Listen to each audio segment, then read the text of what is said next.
We are going to study the Kenya Meat Commission in Athi River. You know, people may ask themselves, why do we have Kenya Meat Commission factory in Athi River and nowhere else? Athi River, although touching a bit of Maasai land from Kitengela to Kajiado, Athi River is an area known for Akamba. It's an area known for the Wakamba, and the Kambas are not associated with keeping of the cattle. And how did it come to be?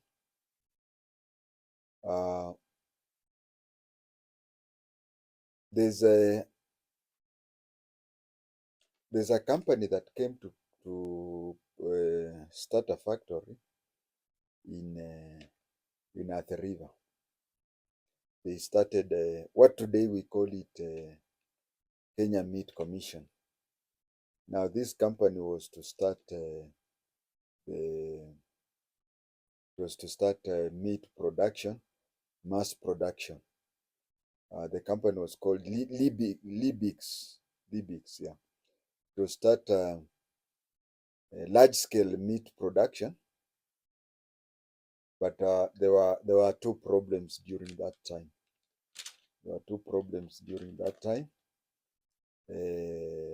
When they agreed to set up a meat processing factory in Athi River. Both the problems were that if the Libigs were to buy meat, to buy cattle at the market price, they were to buy at the market price, process it, and then sell it, they could not make profits meet. Remember, they invested a lot of money in setting up the factory. Then after investing so much in the setting up of the factory, now they had to set aside money to go and buy animals from cattle herders, and then slaughter them, then must sell it. They found that if they were to buy them at the market price and then sell it, the profit margin would be so little,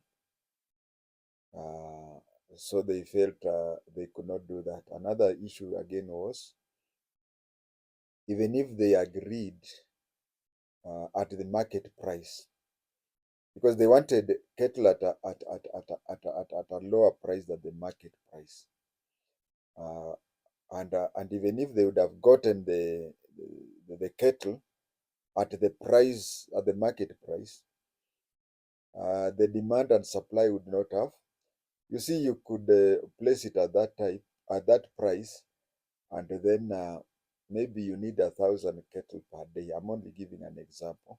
Maybe you require 1,000 cattle, but people who are ready to sell you the cattle at the market price, maybe there are 340, something like that. I'm only giving an example.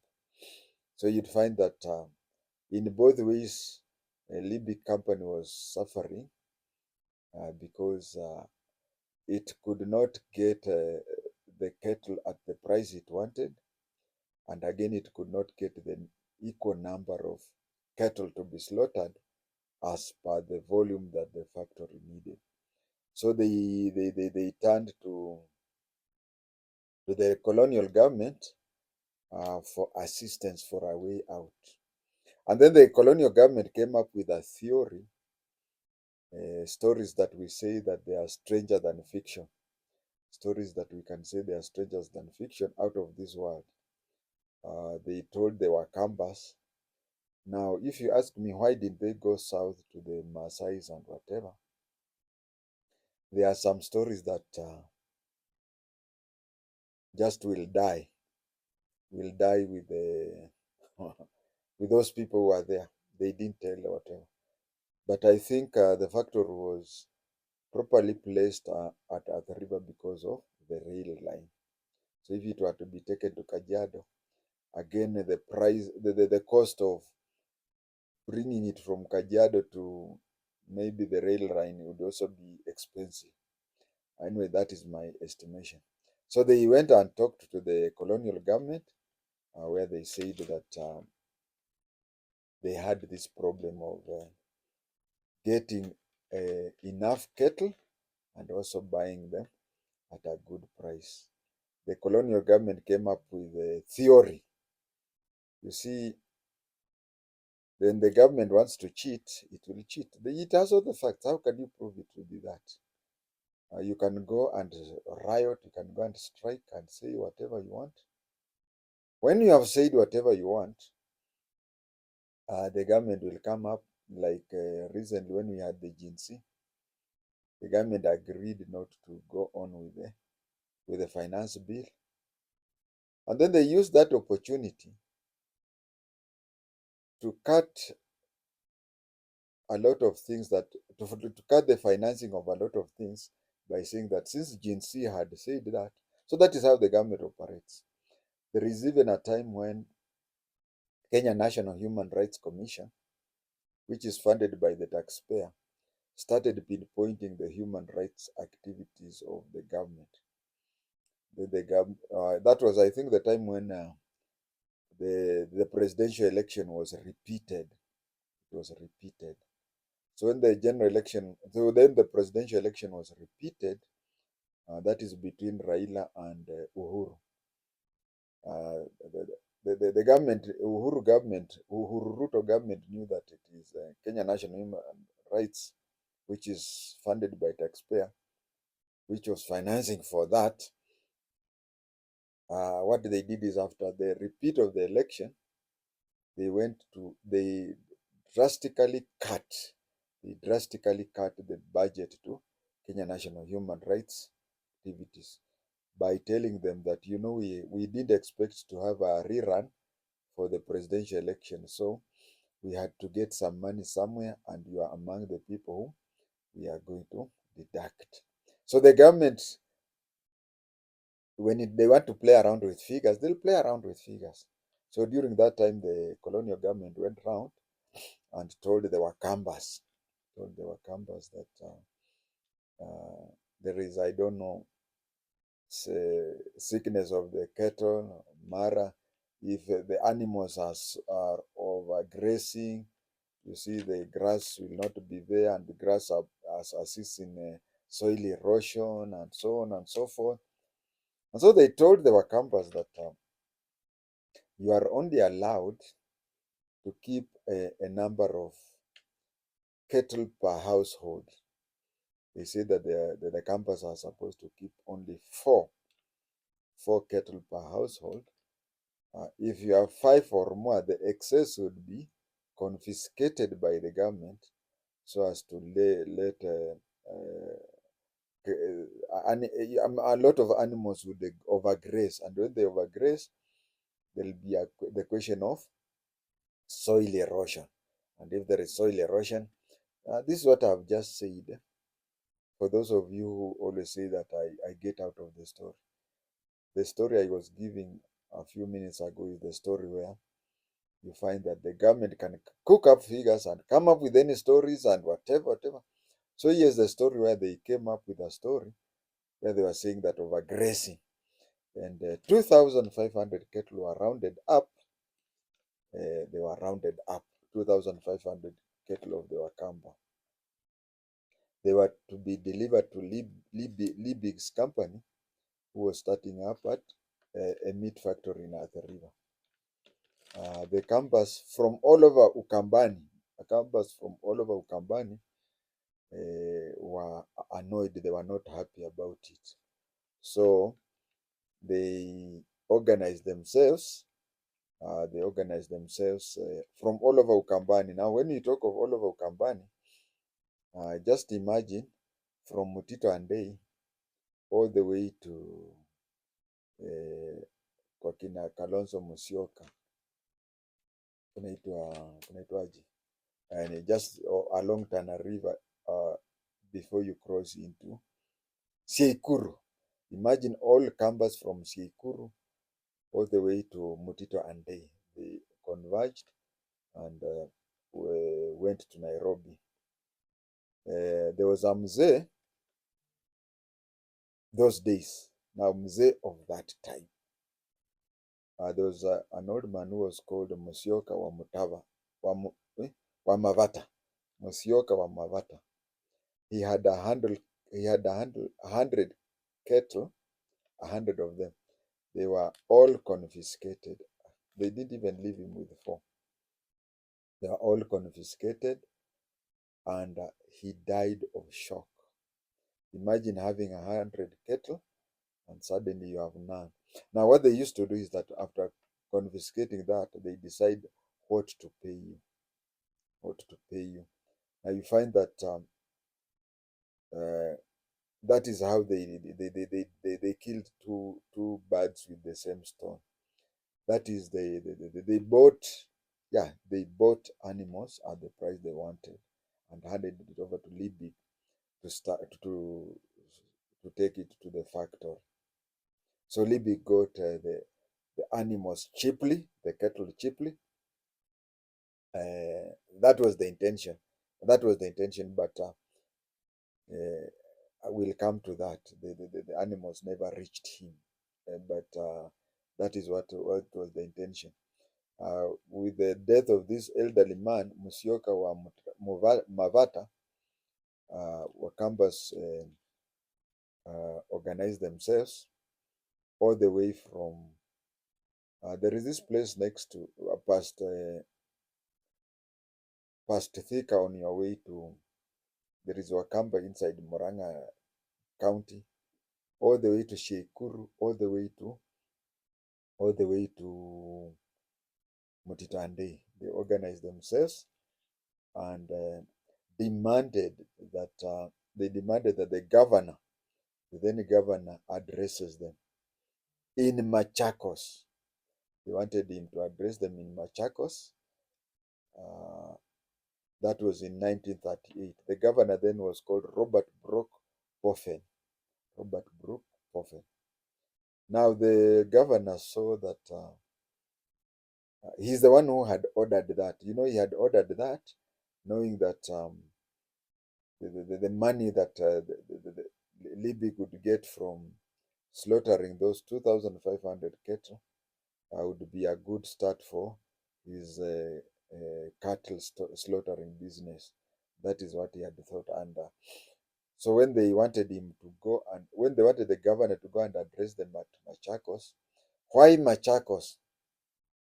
First of all, I think Machakos is central because from Machakos to Seikuru on the north and Machakos to Mutita Andei to the southeast, I think that is sort of middle. It has always been the Ukambani headquarters, all those things, whatever. So they wanted the governor to come all the way from Nairobi, go to Machakos and address them over the issues. But that was 1938, I think I've said. But then the governor saw that it was beneath his position for him to go all the way to Machakos to go and recite an order that he himself had ordered. So he ignored them. When he ignored them, the AKAMBAs left Machakos and came to Nairobi. When they came to Nairobi, the governor was a big fan of race course. Now, many of you know that the race course is along Rongong Road, isn't it? But if you go to Karioko, you'll find there's a road that is called Race Course Road. Race Course Road. Now, there is also an area within Ngara, Karioko area that is called Race Course. Before it was moved, before the race course was moved, you know, when initially it used to be in Karioko, but with the expansion of the town and Ngong being seen to be the outskirt with the more place to expand, that is why the race course was moved from Karioko to Ngong. If you have been to Carioca and you find a place called Rescos, now you know why it is called Rescos. The initial Rescos was in. So they went there, and they knew he was a big fan of that place. They went and stayed there. They also went to Government House, the governor's residence. Government House today is what we call State House. So they stayed there for, is it 3 weeks? Yeah, 21 days. Uh, when they stayed there for those days, the governor had to step down. They were led by somebody. Imagine, they had to have a leader who could communicate very well in English. They were looking for somebody who could communicate very well in English, a person among them. The person who was brave and who was fluent in English. But when ukisikia Mkamba, if Mkamba wa 1970 could speak the English of Ajua instead of saying as you are, that is the Mkamba of 1970. Now, when you are talking of a Mkamba 40 years before, then it is not even Kizungu, it is not even Kiingereza, but it is Kimombo. So the person who could speak fluent English, fluent as per the standards there, was a police officer.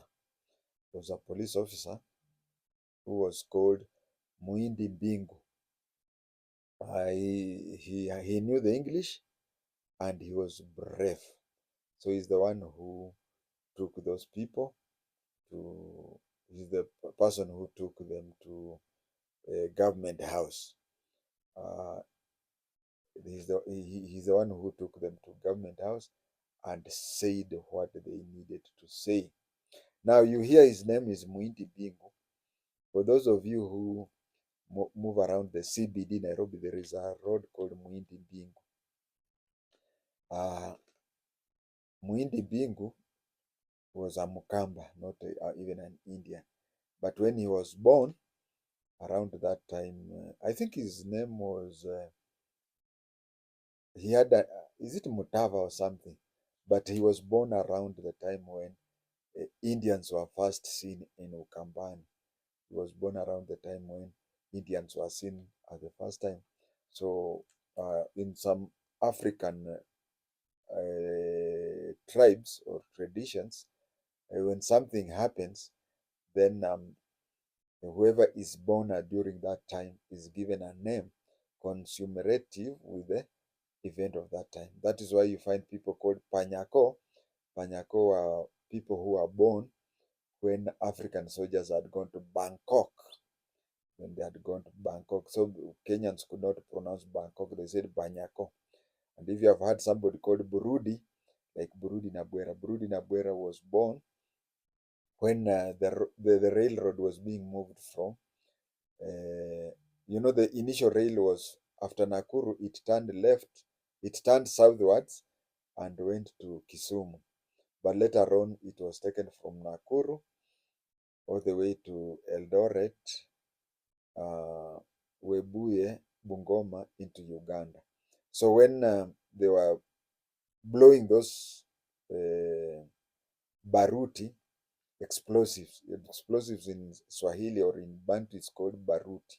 So when the explosives were being blown to make a way for the railer, they were called, they were born during the time wakati wa baruti, and that is how it's called burudi. Now you know. So Mwingi Mbingu was born. Mwingi Mbingu was born when the first Indians were being seen in Ukambani. That is why the name. That is the why when the name Mwingi came in. Mbingu was the family that he came from. So when he led those people, up to government house, the, the the governor accepted. You see, even after staying there for 21 days, they had a very simple request. They want the governor to address them in Machakos. If I would have stayed for 21 days with little or no food, and the governor came out, I would even, if that is me, I don't know about you. If it was me, I would say, okay, governor, just address our issues. But they said, we wanted you to address us. Machakos. So he went to Machakos, talked to them, and agreed to reside the order.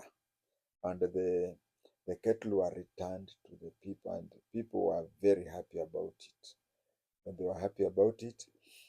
Uh, Later on, Mwingi was a police officer, so they went to his place of work, arrested him, and he was detained in Lamu for 7 years. Then, when he completed the 7 years, he came back. He came back. Of course, he had lost the police work, but then later on, he was employed at Syokimau.